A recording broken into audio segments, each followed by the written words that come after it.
Hi, this is Becky with Icing on Top Becky's Cakes, and today we're making a mango buttercream using 3 different forms of mango. This is a freeze-dried mango, which is not just those dried mangoes, but they're hard, like crunchy, like you can snap them. And they make great powder. And the mango extract from Olive Nation, but any mango extract that you enjoy. And then fresh mangoes to make into a complete puree, because we definitely do not want any fresh chunks of pineapple in there, otherwise it'll separate our buttercream. So I'm gonna put these freeze-dried mangoes in here and we're gonna make them into a powder. We're gonna want about 3 tablespoons of powder. I'll show you what these freeze-dried ones look like. They have a snap like that, so they'll make a really great powder and add a lot of good mango flavor in there.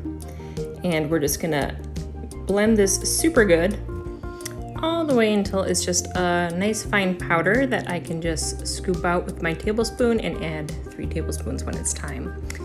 And if you occasionally see this little hand coming up, I saw it in the beginning, but that's my 3-year-old who is attempting to help me make the mango buttercream.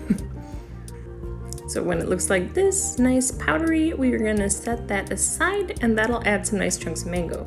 So here's the fresh mango, and we're gonna want 1/4 cup of this fresh mango. I'm just using the exact same blender. There's no need to wash it out because we're just using mango again, just a different form of it. So we're gonna blend this until it is completely and totally pureed, no chunks at all, otherwise that'll separate our buttercream.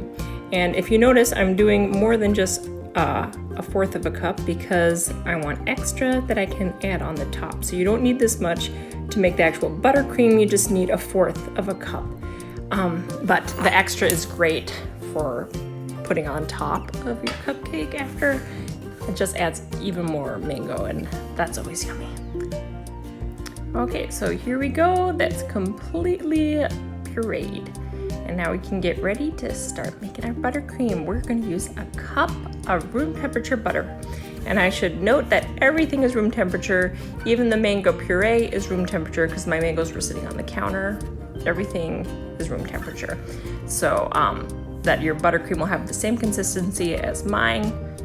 Everything room temperature. We'll put that 1/4 cup mango puree right in there, and we're gonna blend that really good with our butter on medium until it's just completely well incorporated. And one of the reasons why I mix the butter with the puree first is because, again, it's to prevent the buttercream from separating because the mango's a little bit acidic. So just like if you've seen my lemon buttercream recipe or the strawberry, same kind of deal there. We don't want our buttercream to separate, so we're gonna mix it really good with our butter and our puree first. And I'm gonna stop it and scrape the sides before it's completely blended because I just wanna make sure everything gets blended in there. So resume mixing and just let that go.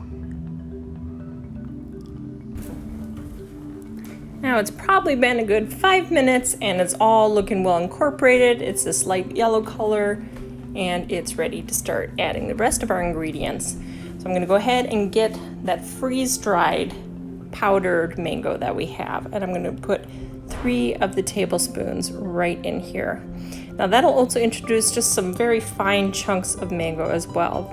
It's very much powdered, but it's gonna give you tiny little chunks of mango in there too, which really adds a nice texture.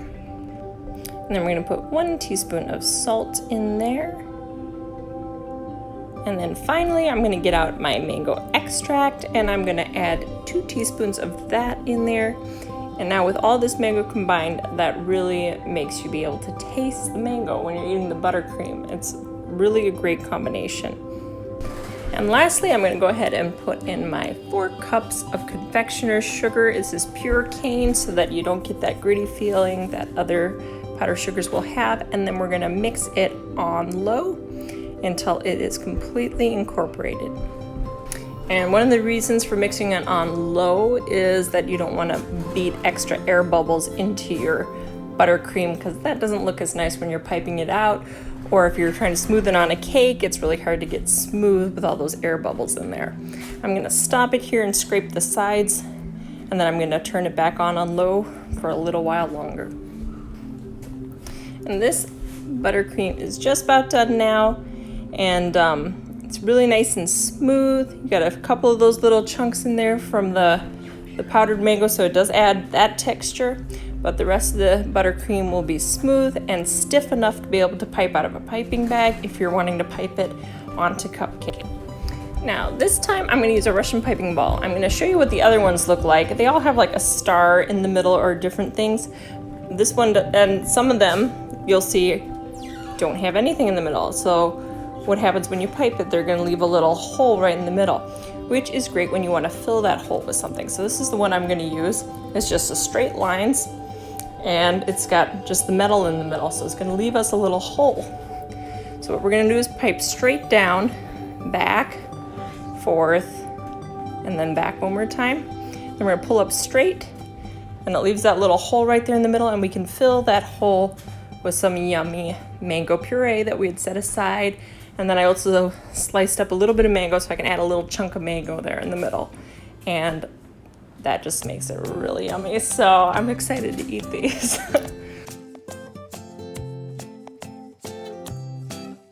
Now, if you didn't want to put anything in the middle and you wanted to use one of the other Russian piping tips, like one of the ones that have a star, you would pipe it the exact same way. I just like the back and forth motion because it gives you more of a frill instead of just piping straight.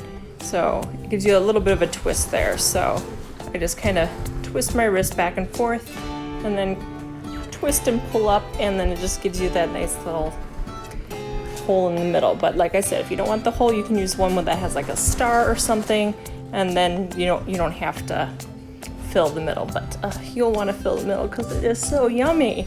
So fill the middle. But also it works if you don't have a Russian piping ball. You want to just use a large star tip, like a 1M, or even a French tip, a large French tip.